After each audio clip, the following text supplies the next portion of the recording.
Hello and welcome to Tech Deals. Windows 10 installation on this custom build $350 gaming computer.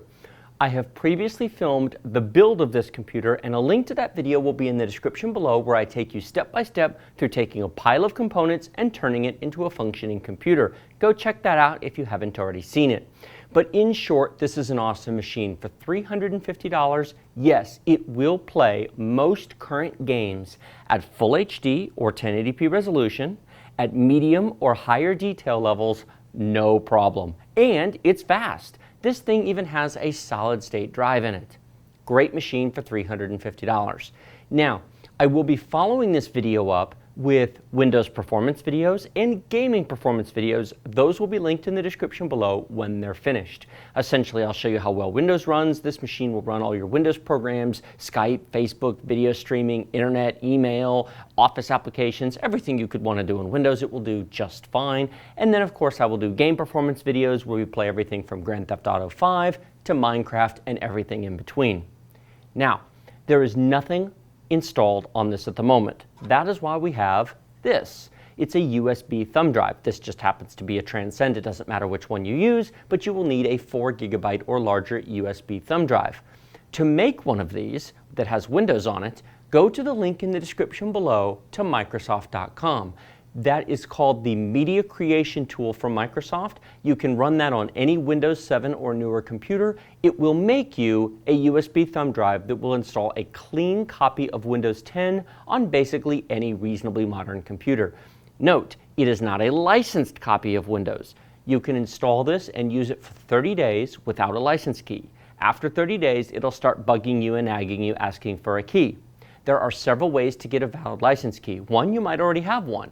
You might have an existing key to transfer from another machine, or perhaps you have a retail key that you have had installed on another machine and you can transfer those. There will be links in the description below to both Amazon and Newegg for licensed Windows keys, as well as to a site called kingwin.net, which you probably have never heard of, but essentially it is a key reseller site. It's like the eBay of license keys. There's games, Windows, and all kinds of things on there. You can buy and sell your license keys on there. There are less expensive copies of Windows 10 on there. I have bought copies of Windows myself from that site and used them and never had a problem activating them on the internet like normal with Microsoft without a problem. So go check those out. Now, the first thing we need to do is take this and insert it into a USB 3 port for good speed, and I have plugged it into the back of this machine, and then I reach around and turn the computer on. Now, the nice thing about this system is that it will automatically boot to the USB thumb drive and start the Windows setup. There's nothing you have to do. You don't have to go into any settings or configure anything.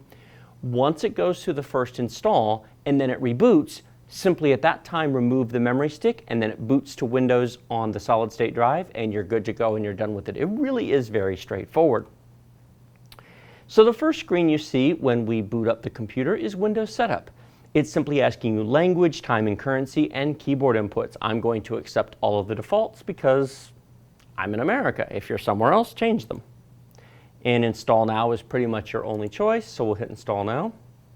Setup is starting. The installation of Windows 10 over the years has gotten so much easier. Now, I'm going to go ahead and put in my license key here. I will cut the video because I'm not going to type it on video, and then we'll be back in a second.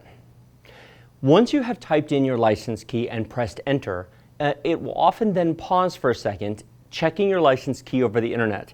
I have this computer connected to the internet via wired connection, which is why it was able to validate it. Once it does that, the very next screen that comes up is the license terms. You have to accept them or you can't continue. So we'll hit next. Now, it is not asking me whether I want to install Windows 10 Home or Windows 10 Pro, because it is able to verify with the license key that you enter which version you have, so there's no mistakes. If you choose to skip the license key entering, which you can do, it will then ask you, do you want to install Home or Pro? Make sure you do the correct one. It cannot be changed later by just changing your product key. Well, you can upgrade it, but that's different. We are not going to do an upgrade installation. There's two choices here because there's no version of Windows already installed, so we're going to choose Custom. Drive 0, unallocated space, and since there's only one drive in this machine, the choices are very simple. You can manually set up partitions and do things here. Most of you don't need to do that. All you need to do is hit Next. And now it's installing Windows, copying files 0%. This will take a certain amount of time depending upon the performance of your machine. If you have a hard drive, if you're using a USB 2 thumb drive instead of a USB 3, this will take much, much longer. In this case, we're using a USB 3 super speed USB stick, a good one too from Transcend, as well as a solid state drive in the computer, so this will be fairly quick. It will not, however, be instant. So I will trim this video here and we'll be back when this is finished. And we're back. If you look at the progress bar, you'll see we're at about 95% complete.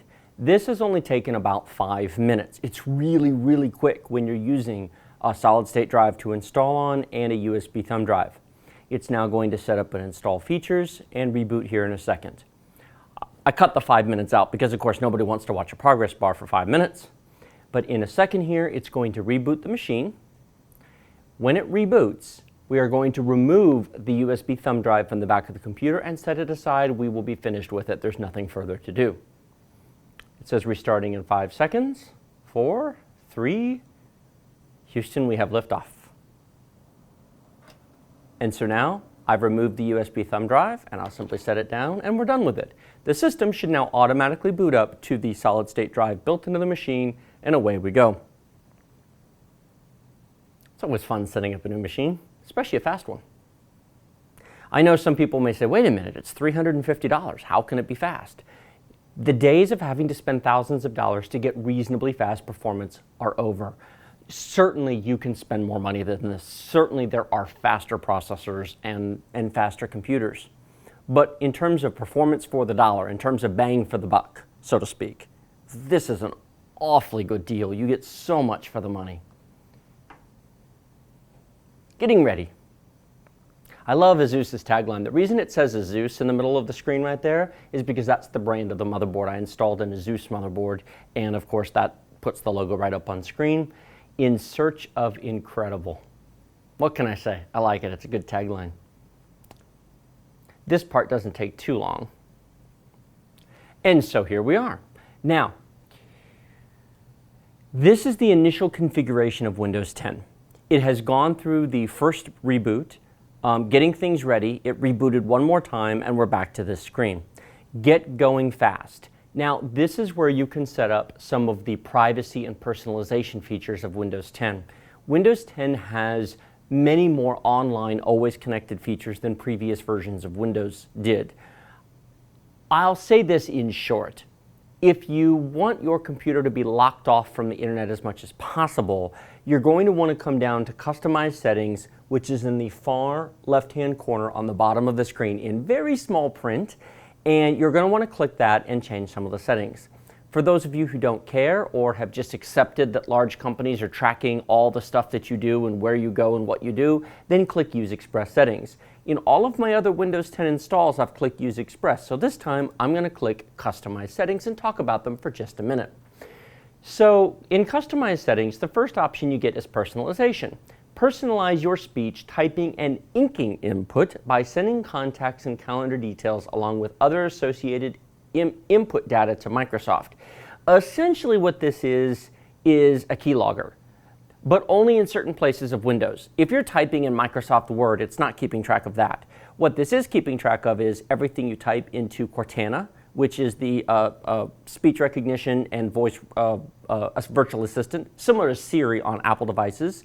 It keeps track of what you type into search boxes. It keeps track of what websites you go to. It keeps track of what you input into your calendar in Windows 10.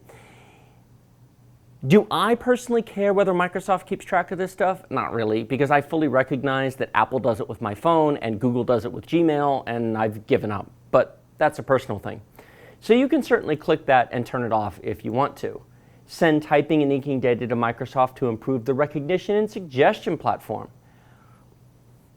You know, that I honestly would leave on simply because instead of using it to personalize information for you, that's simply trying to make Windows better. The question is, do you want Microsoft to use all the aggregate information from all the Windows machines to improve Windows overall? Well, you can turn it on or off. I leave it on. Let apps use your advertising ID for experiences across apps.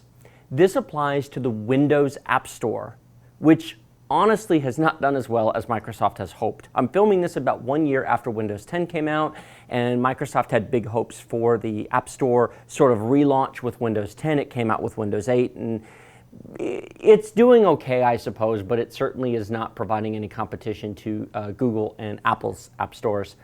What this essentially does is assigns one ID. It's unique to you or this machine, but it is not personalized, meaning the app makers don't know it's you. What it does is it lets apps track you from, say, Facebook to Twitter to Tumblr to anything else. I assume that they're already doing that, and turning this on and off aren't going to change anything, but that's what advertising ID is. Let Skype, if installed, help you connect with friends in your address book and verify your mobile number. I don't have Skype installed on most of my machines, so it doesn't really matter, but that's what that is. Location. Turn on Find My Device and let Windows and apps request your location, including location history, and send Microsoft and trusted partners some location data to improve location services.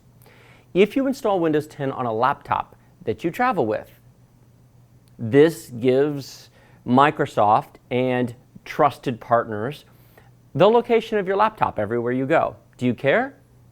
Well, you know, if you're the CEO of Yahoo, you should probably turn that off. Beyond that, I don't know if I personally care.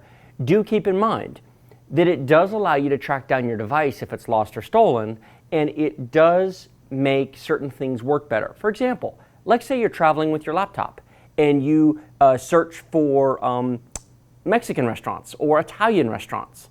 It will know your location and it will find those near where you're physically located rather than where you live. If you use the built-in map application for navigation, for example, location services has to be on for that stuff to work. If you want relevant search results in Bing, Microsoft search engine, relative to where you live, that has to be on. Otherwise, it provides generic responses, results relative to everyone rather than where you're at. I've just accepted the online digital world and I leave all this stuff on, but that choice is ultimately up to you. So I wanted to go through some of these and explain what they were. Now, we have even more settings, so we hit Next. Connectivity and error reporting. Automatically connect to suggested open hotspots. Not all networks are secure.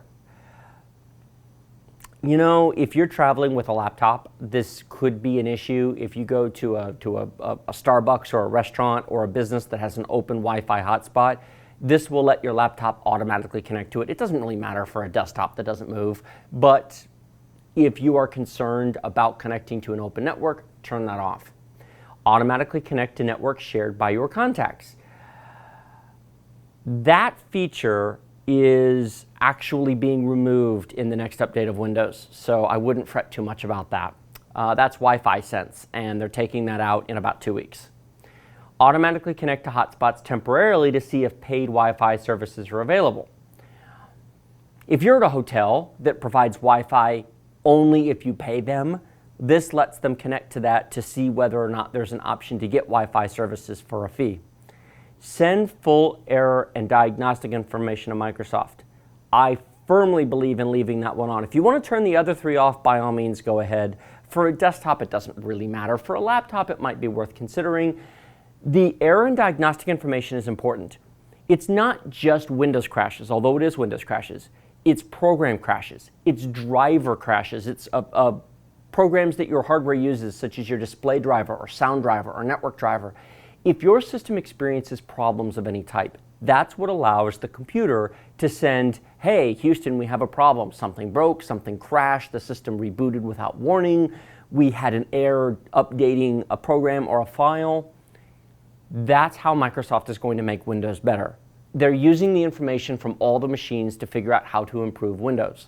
I very much believe that should be on. I think it's in all of our best interests. But if you're completely paranoid and want nothing set to Microsoft, well, turn it off. Hit Next. More settings. This is why I don't go through this on every Windows 10 install. Browser protection and update. Use Smart Screen online services to help protect against malicious content and downloads and sites loaded by Windows browsers and store apps. I like this feature. This has helped me more than once or twice. There's a catch to it. First of all, let me explain what Smart Screen is. If you go to a website that has been hijacked or hacked or broken into by malicious people that you would normally trust, your bank, an online forum, etc., and it's been hacked by bad people, and they've inserted code that is trying to steal your information. Microsoft has something called Smart Screen in Windows 10, which is designed to detect this and block it, and it will come up with a big red screen saying, warning, there is dangerous paths ahead here, stop. In order for this to work, oh, and it does one other thing. If you accidentally type in a very similar URL that is a trick website, for example, Microsoft's website is microsoft.com. People have registered microsoft.com with 2 S's because people will mistype, press enter, and what will come up looks like their site, but isn't. It's a trick. And they put malicious code in there that if you start clicking on links will infect your computer and do very bad things. Smart Screen detects those attacks and blocks them. It will come up with a message saying you have gone to a bad website, stop. For that to work, every site you visit has to be run through Microsoft's filters because they're continually updating the list of bad sites. They're continually tracking online hackers and malicious attacks on various websites around the internet. And so every website you go to is going to be run through Microsoft servers. So Microsoft, in their bowels of their server somewhere, will ultimately have a full and complete list of everywhere you ever go on the internet. Do I care? Again, no, because Google has that. Do you use Google Chrome? I promise you Google has that full list too. Do you use Firefox? Mozilla has it. If you use Yahoo as your search engine, Yahoo has it. That's how these companies make money. So I'm under no impression that this is a secret. But some people don't like their operating system doing it. So fair enough. If you want to turn it off, that's how you do it. But you lose a feature. You lose protection. So use page prediction to improve reading, speed up browsing, and make your overall experience better in Windows browsers. Your browsing data will be sent to Microsoft. What this does is it uses the history of your browsing to figure out where you're likely to go next, what sites you visit frequently, and it keeps them up to date. This may use more internet bandwidth. If you are on a limited connection, you might want to turn this off. If you're connected via a cell hotspot that has you pay for bandwidth, you might want to turn this off. On the flip side, it will improve your overall experience, again, if you're okay with Microsoft having a complete list of everywhere you go. Get updates from and send updates to other PCs on the internet to speed up app and Windows Update downloads. Some people think this is more malicious than it is. It's not. It's perfectly safe, but what it does mean is that your machine will store and share Windows updates and Windows Store app updates with other computers on the internet, and other computers on the internet will share them with you. This saves Microsoft servers from being overloaded. It's a distributed platform. It's essentially torrenting is what it is. And if you don't know what a torrent is, that's not important. But what it's doing is it's using millions and millions of computers all sharing bits and pieces of files. Rather than your computer getting a big update from one massive server and then 20 million other computers also trying to get it, they each get a piece of it and then share it with each other in essentially a round-robin fashion. These files are encrypted, and they are hash checked to verify that they are original. You're not going to get some trickery file. They have protections in place. Microsoft's not stupid. They have engineers who know what they're doing. You're not going to download a virus from somebody else's computer. However, this does use more bandwidth. There are times in the background that it will be sending and receiving data that may not necessarily be for you. You're essentially sharing part of your computer and part of your internet connection with Microsoft. Not much, just a little bit, but you are sharing some of it. You can turn this off. I will tell you it automatically turns off when you are on a metered connection. If you are on a Wi-Fi connection, such as a mobile hotspot, and you identify it as a metered connection to Microsoft, this auto shuts off. So this only works like on a wired connection or an unlimited connection, where you're not paying for the bandwidth. That's a lot of stuff, isn't it? All right, finally, we're past all that. This is why I don't do that on most of them, and I may or may not do it again because it takes forever, but I hope that was helpful, informative, and useful. Sign in with Microsoft. Now, there are two ways to sign into Windows 10. The first is with a local account. The second is with a Microsoft account. Now, me personally, I use Microsoft accounts on all my main machines. The benefit to a Microsoft account is that it allows them to sync settings between various machines. You can go log into different machines, your OneDrive will be there, your settings, and it remembers you. Your profile can follow you from machine to machine as needed. You don't have to have a Microsoft email address for that to work. In fact, you don't need an email address at all. This will work with your phone number if you want. I have Microsoft accounts set up for me and for my children, and one of the benefits is if you do set up a Microsoft account with Microsoft Family Sharing, it allows you to lock down the computer with logins for your kids and monitor what your kids are doing, but you have to use Microsoft accounts to use that feature. It is a cool feature though. If you're a parent and you have kids, definitely check out Microsoft Family Safety. Free, included in Windows 10, set up child accounts that you control. You can change the password, you can control their time limits and when they can use the computer, and you can see a log of everything they've done on the computer. Really neat. Now, since this is a test machine, I'm going to go ahead and set up a local account for the moment, and you're going to do that by clicking skip this step down at the bottom. This is the screen to make a local account, where the account only exists locally on this machine. If you don't want your data at Microsoft, if you don't want them following you from machine to machine, no problem, make a local account. Local accounts have been around a long time, they work just fine. Who's going to use this PC? Tech Deals. You should use a password. Really, you should, but I'm not going to because it's a test machine and I'm going to be rebooting this 42 times sitting up here at the desk. Just a moment. That's a lot to get here. While this has been a lot to get to this point, keep in mind you don't have to go through all the detail I just went through with the updates, with the privacy settings, and I'm doing a lot of talking. But this is meant to help you through this process. If you know what you're doing and know how to make one of these install, well, you're probably not watching this video anyway. You're watching the next one, which will be Windows Performance Review. Lots of great features to get excited about.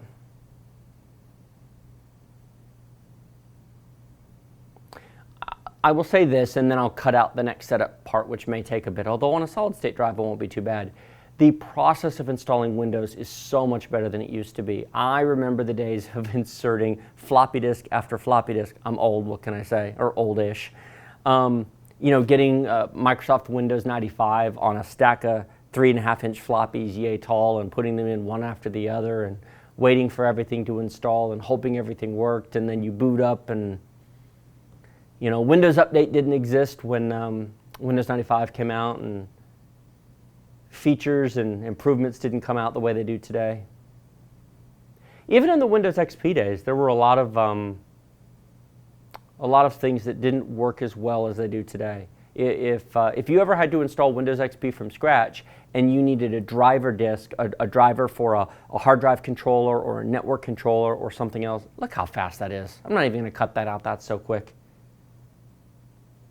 That's amazing. Now, there's a message down here. Display driver updated. It automatically detected the fact that we have a gaming graphics card in here, found a driver. Please restart your system to restore full functionality. We should do that. I'll come down here to the Start button. It's still setting up. It's not quite responsive. As I move the mouse, it's a little bit jumpy. Is the light accessing? Yes. If you look at, you may not be able to see it, but the red light on the front of the computer is the drive activity light. And it is currently pounding away because it is updating. If I open Task Manager, more details, performance. Oh, no, it's not. Well, no, there it is. It's a little bit. Okay, it's finished. So I'm going to click the Start button, click Power, and click Restart. So what it essentially did is as soon as Windows came up, it detected, hey, there's some advanced hardware in here. There is a NVidia GeForce graphics card in here, and we need to put the driver in. Let's get that, reboot the system. Now it's prompting us to reboot, because of course otherwise we'd be trying to do something and it'd reboot on us, but there we go, that's better. So it's now detected the native resolution of the panel. We're now set to full 1080p or full HD, and we didn't even have to do anything. I love Windows 10. Compared to the olden days, I was going to say with Windows XP, I got interrupted there. You had to use a 3.5-inch floppy drive, which was fine in 2001 when most PCs had 3.5-inch floppy drives. By 2006, when most PCs didn't have floppy drives, Windows XP still wanted a floppy disk. It would not accept a driver on a USB stick. Very annoying. I love it's so much better today. Alrighty, we are in Windows. That's how you install Windows. I'm going to do a couple of quick things here. When you install Windows, the very first thing you want to do is run Windows Update. Yes, we just did a fresh install of Windows. Yes, this was a fairly fresh copy of Windows downloaded from Microsoft, but there's usually always a few updates. You want to make sure what something called Windows Defender is up to date. Windows Defender is the antivirus program built into Windows 10. You no longer need to buy separate antivirus or anti-malware programs. I mean, you can. There's Norton and McAfee and whatnot, but you really don't have to. So basically, your system is protected. But if you look, you probably can't read this. It's very small in the middle of the screen. It says virus and spyware definitions created 280 days ago, which is about when Windows 10 was released, give or take. So I'm going to come up here to Update and click Update Definitions. This doesn't take very long, and it even says you can close or minimize the app window during this update. Download it. It's very quick. No worries. In fact, I'll go ahead and wait for it. This will take 5 seconds. Installing. You only would have to do this manually once. This will always keep itself up to date every day in the background.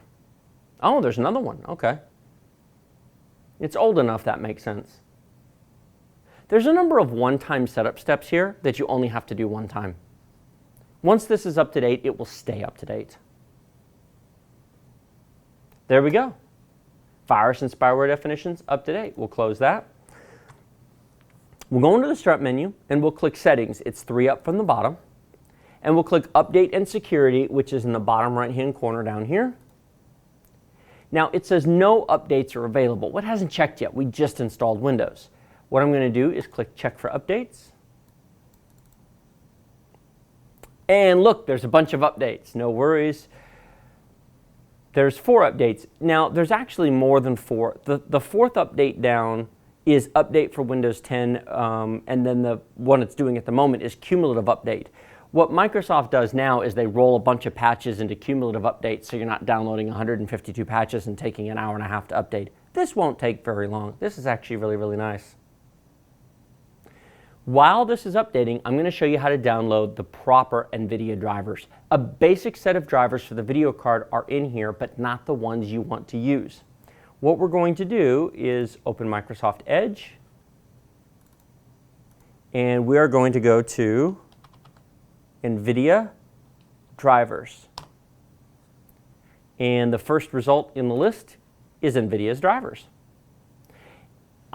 This computer has got a GTX 750 Ti.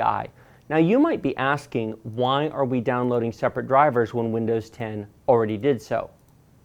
Yes, it did, but it didn't include GeForce Experience, which keeps your drivers up to date. It didn't include some of the more advanced features of the graphics card. You really should have these up to date. This has updated profiles for games. You will get better performance and have fewer problems using the latest NVIDIA drivers. So I've selected 700 series, GTX 750 Ti, and Windows 10 64-bit, all of which you should be running. We'll hit search. These drivers were created July 14, 2016, and I'm filming this July 19, 2016. These drivers are a whole 5 days old. They update these very, very often. Here's the best part. What you see me doing here, you have to do once. Once this is done, a program called GeForce Experience will run in your task tray and will keep your drivers up to date. It'll pop up a message saying there's updated drivers. Click a button and it auto updates them for you. How's this going? This is going, Windows Update is going to want to reboot. Now I'm going to let that reboot before I install the drivers. Anytime Windows does a big update like this, don't try to install multiple programs until you've given Windows a chance to update and refresh. but not a problem. The download has finished. It will be there for us when we get back, and I'll show you where that is. So I'll go ahead and close the web browser. Yes, close all tabs. And the Windows update is almost finished. Well, it's downloading. It'll have to install this one.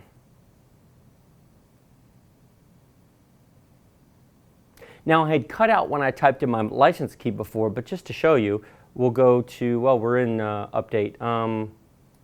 I know what I'll do. I'll go to Control Panel manually, Category, Large Icons, System. Windows is activated. If you look down on the bottom, you'll see Windows activation, Windows is activated. There's nothing more to do. They've made it so easy. If you have a valid product license key, you type it in during install, there's nothing further to do. It'll all be activated automatically. No muss, no fuss.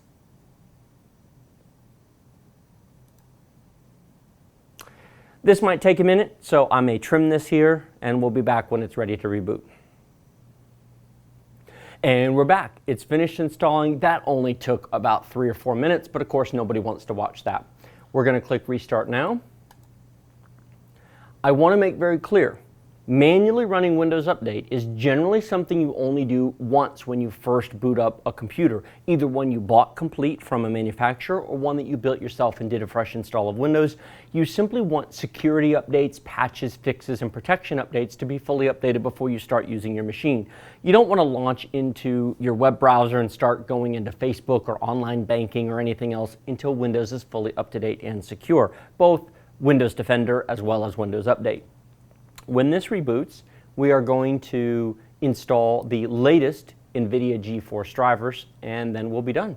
Beyond this, everything else just becomes personalization. It just becomes what web browser do you want to use, what colors, maybe you want to customize the look of the desktop.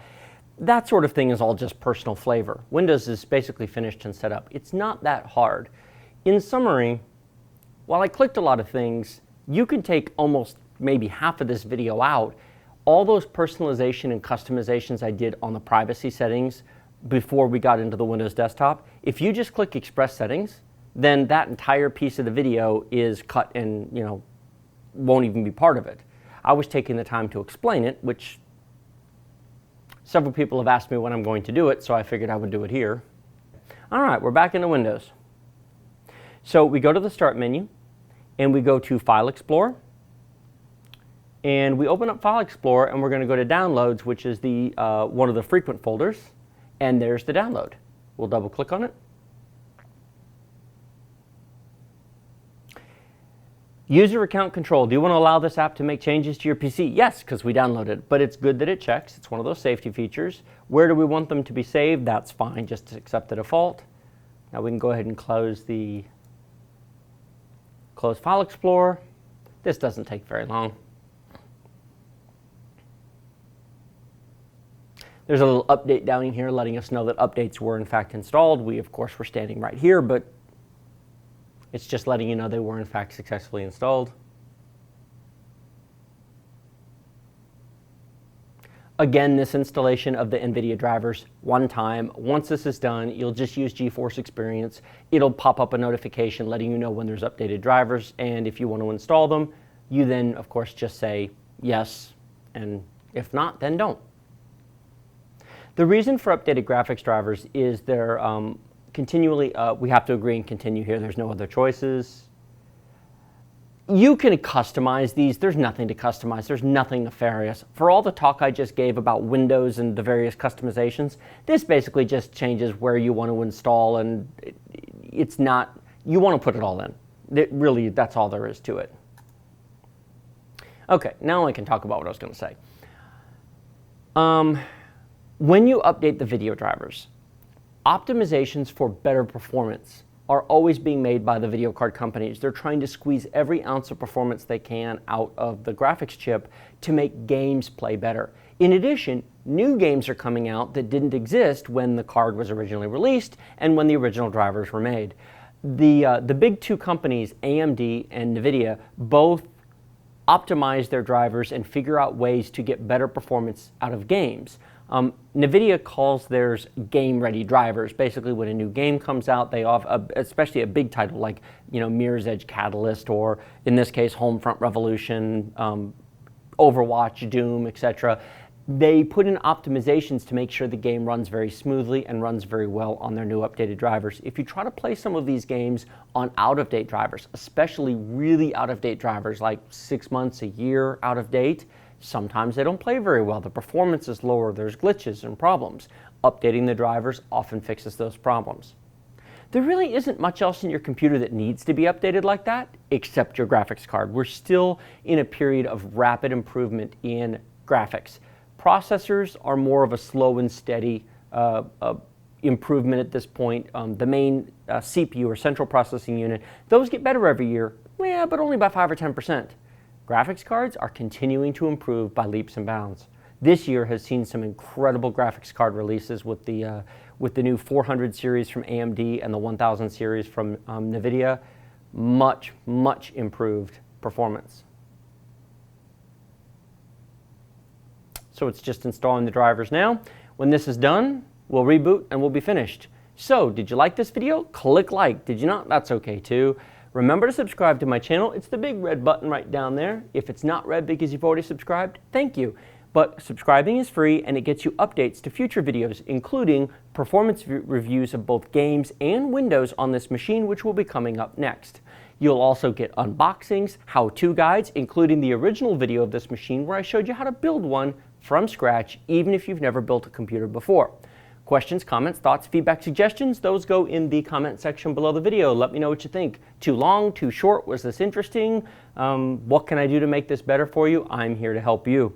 Finally, I will note that all of the links to Amazon and Newegg in the description below are in fact affiliate links, and if you want to support my channel, please make note of those links and use them. I would be greatly appreciative. Thank you very much for watching my video. I will see you next time.